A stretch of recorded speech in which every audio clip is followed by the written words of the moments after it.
ለእናንተው ነው ጥያቄ መደመር ብላችኋል መደመር መጽሐፉን አንብበናል መደመር ማለት ከምዕራፍ ወደ ምዕራፍ ሲሸጋገር የተጣራሱ ሐሳቦች የሚያቀርብ መጽሐፍ ነው ሲጀመር የኢትዮጵያ ህዝብ የላብራቶሪ አይጣችሁ ነው ወይ ኢትዮጵያስ የእናንተ ቤተ ሙከራ ናት ወይ የሚለውን እንድትመልሱልን እንፈልጋለን ሀገረ መንግስት ጋርም ሀገረ መንግስት ምን እንደሆነ የምታውቁ አይመስለንም በተግባራችሁ ተደጋጋሚ ስላረጋገጻችሁት ወጣትም ስለወጣት ተጠቅሳላችሁ ለወጣቱ የስራ ዕድል የወጣት ሀገር አድርገናታል ስለየትኛው ወጣት ነው የምታወሩት በጦርነት ስላስገደላችሁት እያስገደላችሁ ስላላችሁት ወጣት ነው የምታወሩት እሱንም ክሊር አድርጉልን ምክንያቱም ባለፉት አመታት ለጦርነት የዋለው ገንዘብ እንኳን ሲተመን አሁን ህዝብ ዳቦና የቤት ኪራይ መክፈል አቅቶ የሚያኖር ሀገር አይደለም መኖር የነበረባት በቢሊዮን የሚቆጠር ዶላር ነው ለጦርነት ያዋላችሁትና ስለየትኛው ወጣት ነው የምታወሩት ስለ ልዩ አጋርነትም አናነሳም ብላችኋል አሁን ያሉ ባለሀብቶቻችሁ ስርዓት ሲቀየር ይኖራሉ ወይ ትክክለኛ የሀብት ባለሀብት ናቸው ወይ የሚለውን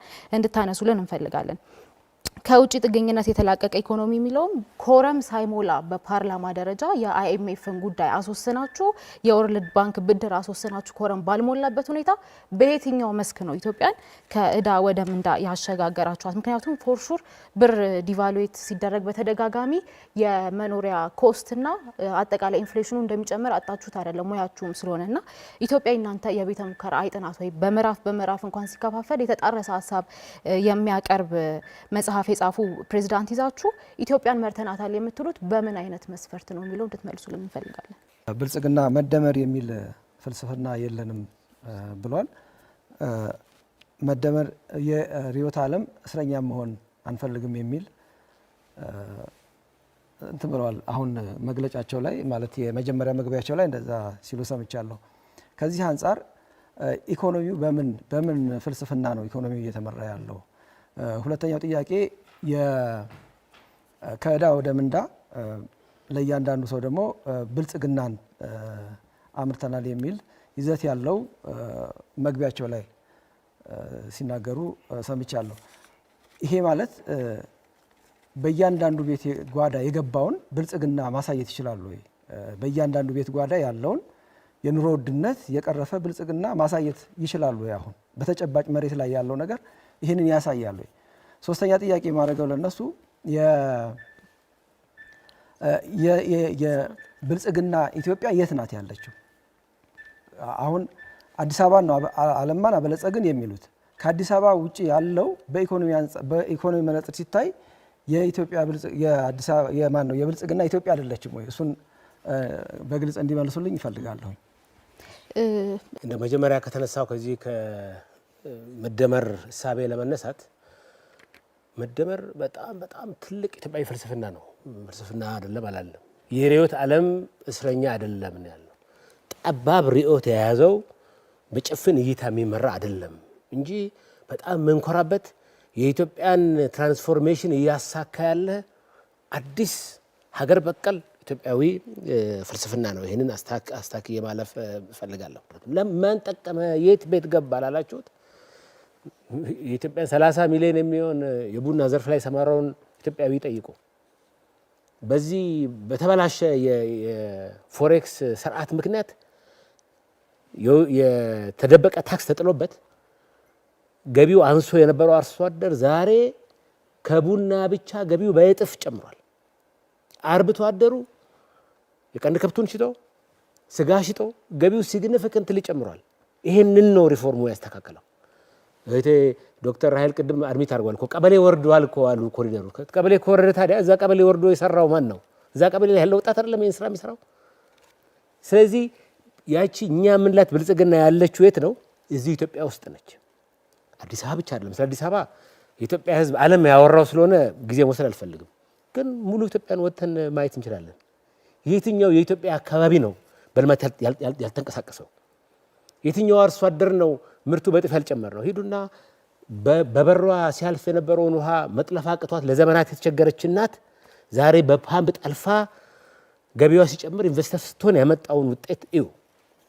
ቅድም እንዳልኩት ያንን ወጣት ስራ እየፈጠራለውን ወጣት እዩ በዚህ ነው የብልጽግናን ውጤት በየቤቱ ማየትና መለካት የሚቻለው ሪፎርሙ በአጠቃላይ የኢትዮጵያ አቅም በከፍተኛ ሁኔታ ጨምሯል ዛሬ የኢትዮጵያ መንግስት በጣም አስተማማኝ የሆነ የውጭ ምንዛሬ ክምችት ያለው መንግስት ሆኗል። በአንድ ወቅት ለአንድ ሳምንት እንኳን የሚሆን የገቢ ንግድ የሚሆን አልነበረው። የኛ ከሪፎርም በፊት የነበረው ሁኔታ የኛ ፖሊሲ የኢትዮጵያ ፖሊሲ የነበረው የገቢ ንግድን የሚያበረታታ የውጭ ንግድን ደግሞ የሚቀጣ ስርዓት ነው የነበረን። ያንን ስላስተካከል አንደኛ የውጭ ንግዱ በከፍተኛ ሁኔታ ጨምሯል። ቅድም ዶክተር ፍጹም እንዳነሳችሁ ከ3 ቢሊዮን አይበልጥም ሲባል የነበረው ብዙ ማክሮ ኢኮኖሚስት ያለውን አሁን በግማሽ ወር 5.1 ቢሊዮን ነው ኤክስፖርት ማድረግ የቻለው። የገቢ ንግዱ ደግሞ ትርጉም ባለው ሁኔታ ቀንሷል። እየመጣ ያለው የገቢ ምርት ካፒታል ዕቃ እንጂ ዛሬ ስንዴ አይደለም የምናስገባው። ይሄንን ለይቶ ማየት ይገባል። ከ30 ሚሊዮን በላይ ኢትዮጵያዊ በተለያየ እርዳታ የነበረው 27 ሚሊዮን አካባቢ የሚጠጋ ኢትዮጵያዊ ያ ቁጥር ዛሬ ወደ 3 ሚሊዮን ወርዷል። ያንን ኢትዮጵያዊ በየቤቱ ሂዱና ጠይቁ። ምን ይዞልህ መጣ ብልጽግና? ኩራቱ ስንዴ ከሚሰፈርለት ይልቅ ራሱ አምርቶ ያንን እሸት ይዞ ይሄንን የብልጽግና የትብብር መንፈስ የሆነውን የስንዴ ነዶ ይዞ የደስታ ሲቃ የተናነቀውን አርሶ አደር መጠየቅ ነው። ይሄ 50 ዓመት ሙሉ ስለ ጦርነት ተነስቷል፣ ስለ ሰላም ለበርካታ ዓመታት ፎር ዴኬድስ ከወጣት እስከ ሽማግሌ ስለ ጦርነትና ስለ አይዲዮሎጂ ብቻ ሲወራበት የነበረው ቤተ ሙከራ ያደረጉት ኢትዮጵያውያን የትኛው ፓርቲ ነው የሚለውን የኢትዮጵያ ሕዝብ እንዲመሰክር እፈልጋለሁ። ብልጽግናማ የልማት ስኬት ነው ያደረጋት ኢትዮጵያን። ቤተ ሙከራ አድርጎ በጦርነት አባዜ ውስጥ ኢትዮጵያን ሲያሽ የቆየው ማን ነው?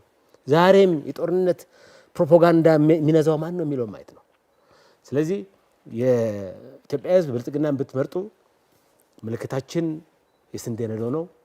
ሰላም የሰፈነባት ዜጎቿ የተሟላ ተድላ የሚያገኙባት ሀገር ለመፍጠር ተክተን እየሰራን ነው። ጀመረናል። ብዙ ስራ ይቀረናል። በቀረው ጊዜ ደግሞ ይህንን ስራ አጠናቀን እንጨርሳለን። አጠቃላይ የመንግስት እየተከተለ ያለው የሀገር በቀል ተብሎ የተጠቀሰው የኢኮኖሚ ፖሊሲ ምኑ ላይ ነው ሀገር በቀልነቱ? ከዋሽንግተን ስምምነት በምን ይለያል? እዛ ውስጥ የተካተቱት የፖሊሲ አቅጣጫዎች ከዚህ የተለዩ ናቸው ወይ? ስለ እድገትም እንደዚሁ የተነሳ ነገር አለ።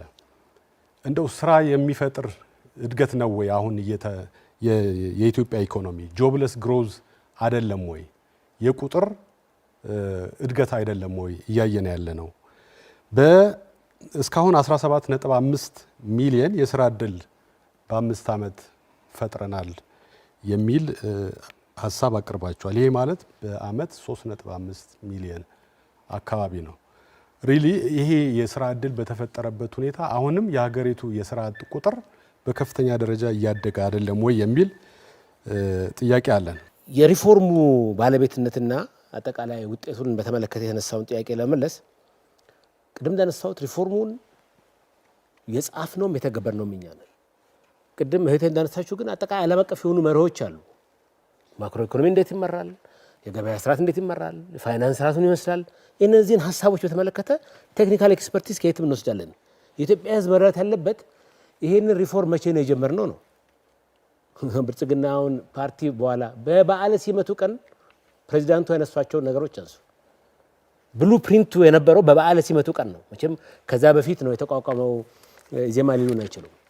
ያኔ የተቀመጠው አጠቃላይ ሀሳቤ ምንድነው? የኢትዮጵያ ኢኮኖሚ ትልቅ ስብራት ገጥሞታል። ስብራቱን እንለይ፣ ስብራቱን ደግሞ እንዴት እንጠግን የሚል ሀሳብ ይዘን ተነስተን ያንን የሚፈታ ሙሉ የሆነ የማክሮ ጉዳዮችን የሚያይ የመዋቅር ጉዳዮችን የሚያይ የዘርፍ ጉዳዮችን የሚያሪፉ ማለት ስለ ስራ ፈጠራ ተነስቷል በስፋት። በተለይ የኢኮኖሚ እድገቱ ስራ ፈጥሯል ወይ የሚል እውነት ስራ ፈጥሯል ወይ የሚል ነገር ተነስቷል። በመረጃ ቢመሰረት በጣም ደስ ይለኝ ነበረ። በጥናቶች በመረጃ ቁጥሮች ቢገለጹ። ግን አንድ ከመነሻውም ብልጽግና በማኒፌስቶ የሚያስቀመጠው ስለ ስራ ፈጠራ ከዛም ባሻገር ገዢ ፓርቲ ሆኖ መንግስትን ሲመራ በጠረጴዛው ላይ ትልቁ ፕራዮሪቲ ከሰጣቸው ነገሮች ውስጥ ስራ እድል ፈጠራ ነው። ምክንያቱም አንደኛ የተጠራቀመ ስራ አጥነት ያለበት ሀገር ነው። በየአመቱ ከ2 ሚሊዮን የሚበልጡ ስራ ፈላጊዎች ወደ ስራ ገበያው ይገባሉ። ከዛም ባሻገር እንግዲህ በእድሜም ብናየው ኢትዮጵያ በጣም ወጣት ሀገር ናት። አቨሬጅ እድሜ 17 ዓመት ነው። በዚህ ምክንያት የስራ አጥ ቁጥር አሁንም የማክሮ ኢኮኖሚው ቻሌንጅ ነው፣ ተጨማሪ ስራ ይፈልጋል ብለን እናምናለን። ሁሉን ነገር ሰርተን አጠናቀናል አላልንም።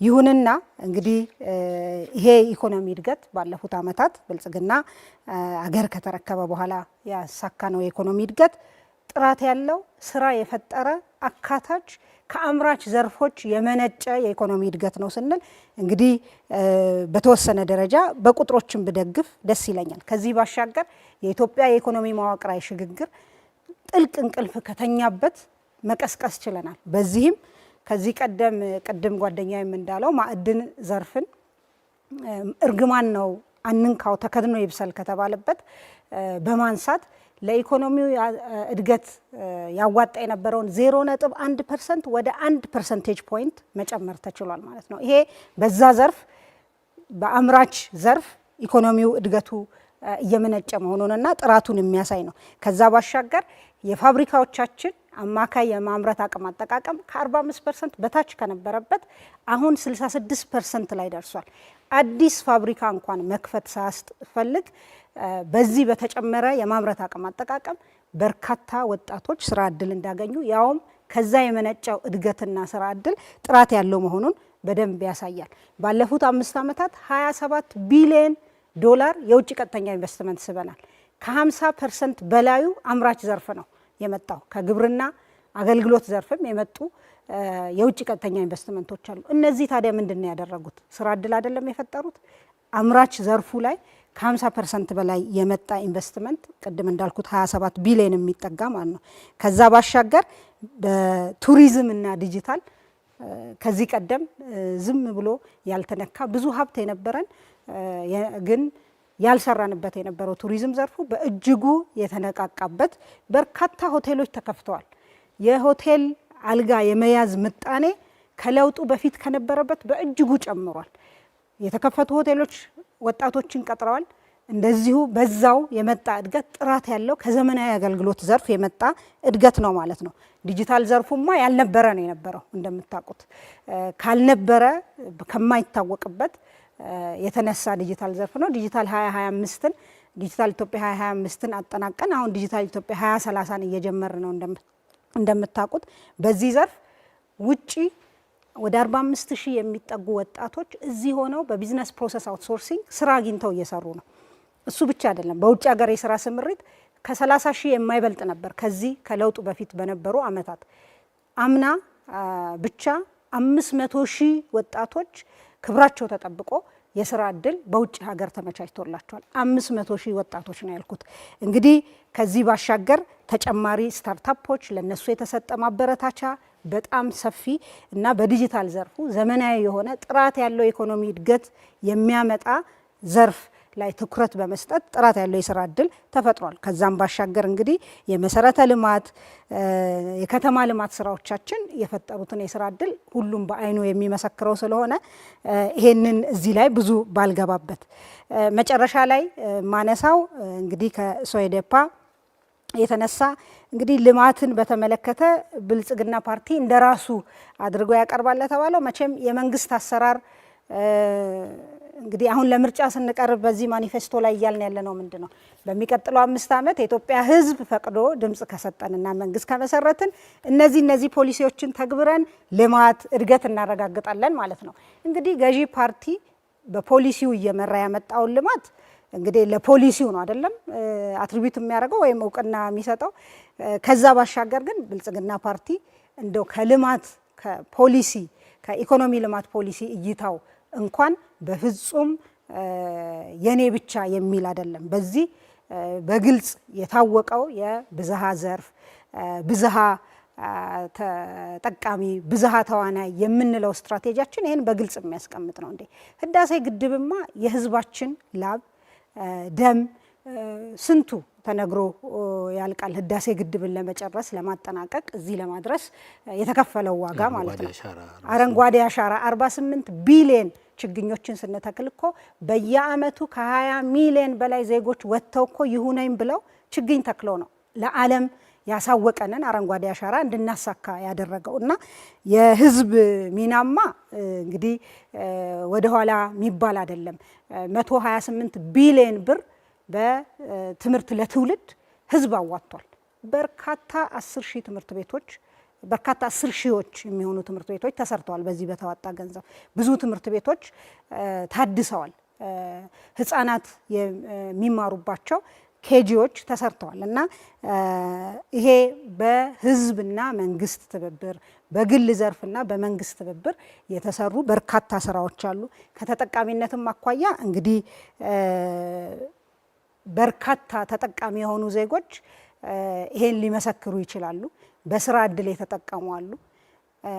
የስራ ከባቢ የኢንቨስትመንት ከባቢ በመሻሻሉ ምክንያት በርካታ ኢንቨስተሮችን ፈጥረናል። በእነዚህ የተፈጠሩ ኢንቨስተሮች የከፈሉት ታክስ በርካታ ሺህ መንገዶችን እንድንሰራ አድርጓል። 44,000 ኪሎ ሜትር አዲስ መንገድ ተሰርቷል ባለፉት 5 ዓመታት። ይሄ ስንት እናቶች ወደ ሆስፒታል ያስጠጋ፣ ስንት ህፃናትን ወደ ትምህርት ቤት ያስጠጋ፣ ሴት ህፃናት ትምህርት ቤት እንዲሄዱ እድል የሰጠ መሆኑን ማየት እንችላለን። በርካታ ሚሊዮኖች 8 ሚሊዮን ህፃናት ትምህርት ቤት በቀን 2 እንዲመገቡ ሆኗል እና ከተጠቃሚነትም አኳያ እይታችን ብዝሃ ተጠቃሚነትን ማረጋገጥ የሚል ነው። ፓርቲያችን ምልክት የምርጫ መወዳደሪያ ምልክታችን የስንዴ ነዶ ነው። የስንዴ ነዶን ይምረጡ። አመሰግናለሁ። ለትብብር ይቅርታ ኢትዮጵያ ላባደሩን ፕሮቴክት ከማድረግ ጋር በተያያዘ የኮሚኒስት ማኒፌስቶ ላይ የተነሱ ነገሮችን የጠቀሳችሁበት ሁኔታ አለ። ከበርቴው ላባደሩን የሚበዘብዝበት ስርዓት የሚል እና ደግሞ በሊበራል ኢኮኖሚክ ቶት እንከተላለን የሚል ነገር አስቀምጣችኋል እና ሁለቱ እንዴት ነው አብረው የሚጣጣሙት? አመሰግናለሁ። ለትብብር ለኢትዮጵያ አይ ቲንክ ፕሮባብሊ ዜማ በጀመሩ ጥያቄ ላይ ቢውል አድርግና አንደርስታንድ እና ዜጋ ለመረዳት ፈልጌ ነው። ሁለት በምንም መልኩ የማይለያዩ ቡድኖች በጋራ የፈጠሩት ትብብር ነው የሚመስለው ከእይታ አንፃር እና ይሄ ትብብር እንዴት አድርጎ ነው ኢትዮጵያን ወደፊት ማስቀጠል የሚችለው? እንደው አይበለውና ስልጣን ብትይዙ አሸንፋችሁ በምን መልኩ ነው ኢትዮጵያ ወደፊት የምታስኬዱት የሚለው ላይ መልስ ብሰጥ።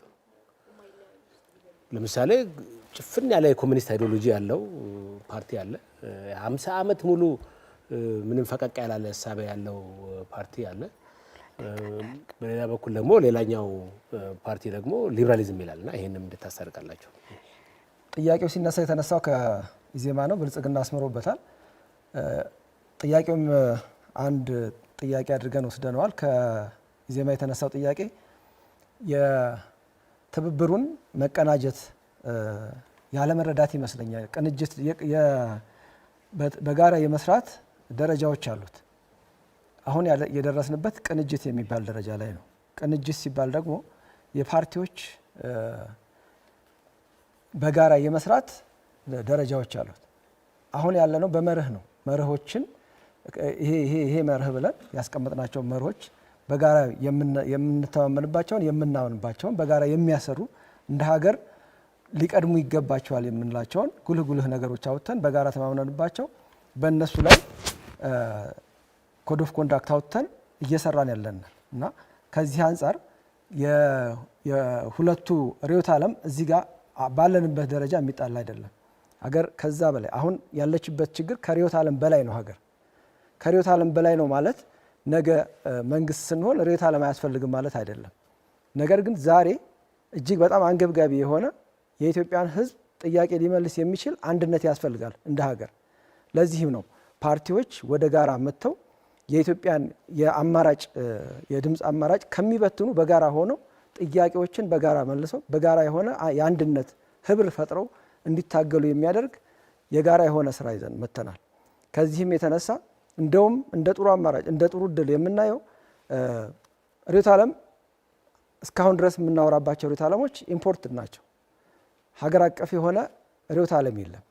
ምናልባት ይሄኛው የዚህ ኮላቦሬሽን የጋራ የሆነ መርሆቹ ሲጨመቁ አንድ ርዕዮተ ዓለም ሊፈጥር እንደሚችል ጊዜ ስናገኝ የምንሰራበት ይሆናል። አሁን ግን ይሄ ያለንበት መተባበር ግን መርሆቹ ከበቂ በላይ ሊያሰሩን የሚችሉ መርሆች ናቸው። ከዚህ አንጻር እንዲታይ እንዲወሰድ እፈልጋለሁ። ጓደኛዬ እሺ አመሰግናለሁ። አንድ ላይ አድርጌ ለመመለስ ሞክራለሁ። በመጀመሪያ ደረጃ ፕሬዝዳንታችሁ በየመድረኩ የሚናገሩትን ነገር ሰብስባችሁ ለሌላ መድረክ ለማስተጋባት ከመሞከር በፊት የፓርቲዎች ርዕዮተ ዓለም ምንድነው የሚለው ነገር ማጥናት አለባችሁ የሚል ምክር አለ። ምክንያቱም ኢህአፓ ኮሚኒስት አይደለም። ኢህአፓ በ1976 ወደ ሶሻል ዲሞክራት ተቀይሯል። እሱን ብታነቡ ጥሩ ነው። በሁለተኛ ደረጃ ለማንሳት የምፈልገው ነገር አሁን ላይ ቁጭ ብሎ ጦርነቶችን ሲያራግብ የሚውል ስርዓት፣ ጦርነቶችን እዚህም እዚያም የሚጥድ ስርዓት ኢህአፓንም ሆነ መኢአድን ህዝባዊ አይደሉም በማለት በጦርነት ቀስቃሽነት ሊወቅስ አይችልም የሚለው ነገር እንድትረዱ ትፈልጋለሁ። ያነሳችሁ ጥያቄ ወይም ኮሜንት አንዱ እሱ ስለሆነ ማለት ነው።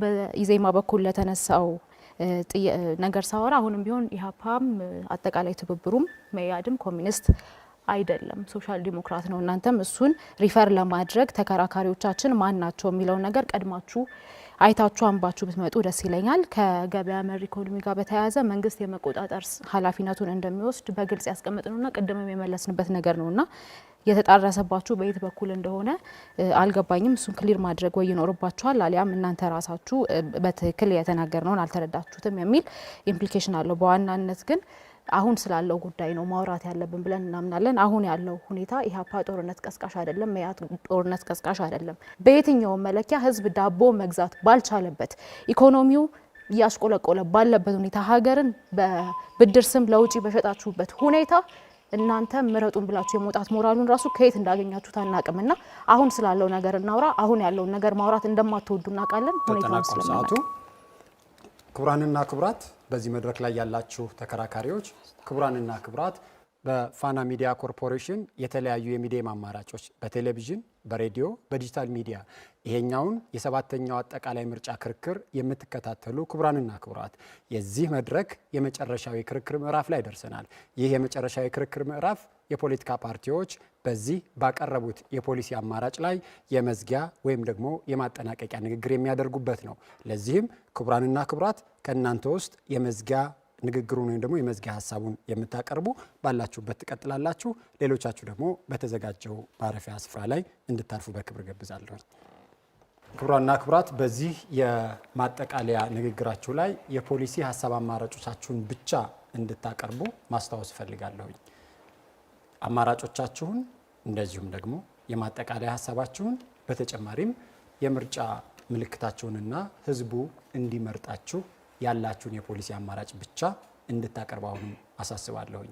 ክቡራን ተመልካቾቻችን ካሁን ቀደም ስናከናውን በነበረው ቅደም ተከተል መሰረት እንቀጥላለን። ዶክተር ራሄል 5 ደቂቃ አለዎት፣ መቀጠል ይችላሉ። እሺ፣ አመሰግናለሁ። ሀገራችን ካለችበት ሁኔታ በመነሳት የህዝባችን የሰቆቃ ህይወትና የኢኮኖሚ ድቀት፣ የጦርነት እሳት ትኩረት ውስጥ በማስገባት ኢሶዴፓን ብትመርጡ በኢኮኖሚው ዘርፍ ከሚተገበሩ ስራዎች አንዱ በሆነው ሶሻል ዲሞክራሲ መስመር ህዝባችንን እኩልና ፍትሃዊ ተጠቃሚ ለማድረግ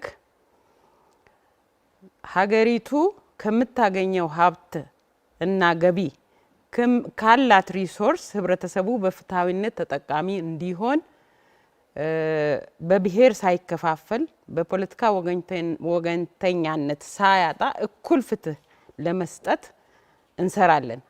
ባለሀብት በሌለበት አገር ሀብት ከየት ተሰብስቦ ነው ይሄን ለምታደርጉት ለዚህ የምትበቁት ለሚባለው ሀገራችን ለአመታት ደም እየፈሰሰባት እርስ በርስ እየተጋደልን ባሉት ግጭቶች ሁሉ በጦርነት ላይ የምናፈሰውን የገንዘብና የሰው ኃይል ወደ ውስጥ ወደ ሀገራችን ልማት በመመለስ ሀብትን የሚያመርቱ ሀብትን የሚያመጡ እናደርጋለን።